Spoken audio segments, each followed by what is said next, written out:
What's up, guys? It's Terrell with another word of the day.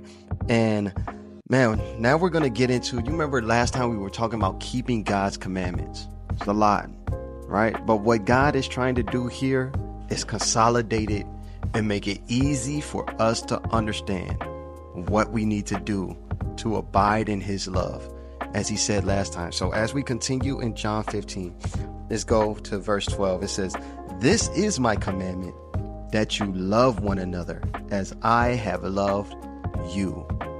Man, you know, that took the commandment of loving others as you love yourself. It took it to a whole nother level. He's not saying to love others as yourself no more. He's saying love others the way that I loved you. Now, how did Jesus love us? He says, "Greater love has no one in this, that someone lay down his life for his friends." That's the greatest love that you could possibly have. Letting your life go so that another might live. Man, and that just, I just seen a scene of evangelism. This country, it's got a shadow of fear on it. And people feel like, man, it's going to cost me. It's going to cost me my image. It's going to cost me my comfortability. People are not going to like me. They're going to talk about me. They're going to do this. I'm going to be canceled, right? But are you willing to die for your friends? Are you willing to die for that person on the outside, for your neighbor?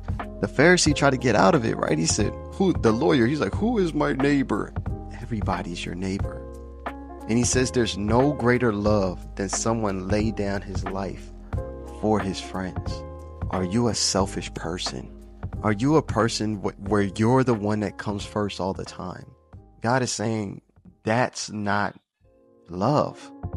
That's not keeping his commandments. He says, you are my friends if you do what I command you, right? So like now he's taking it to another level, right? He's saying like, you lay down your life for your friends. Now he's saying we're his friends if we do whatever he tells us to do. What stipulations for friendship, right? But he's able to do that. Why? Because he's the savior. He's our creator. So rather than calling us slaves, right? He calls us friends. He's put us in a whole nother zone, right? Slaves have to do what their master says. Friends choose to do what their friend tells them to do. Now he's put it into a place of our will. Our will. Are we willing to listen to God? Are we willing to do what he asks us to do? Right?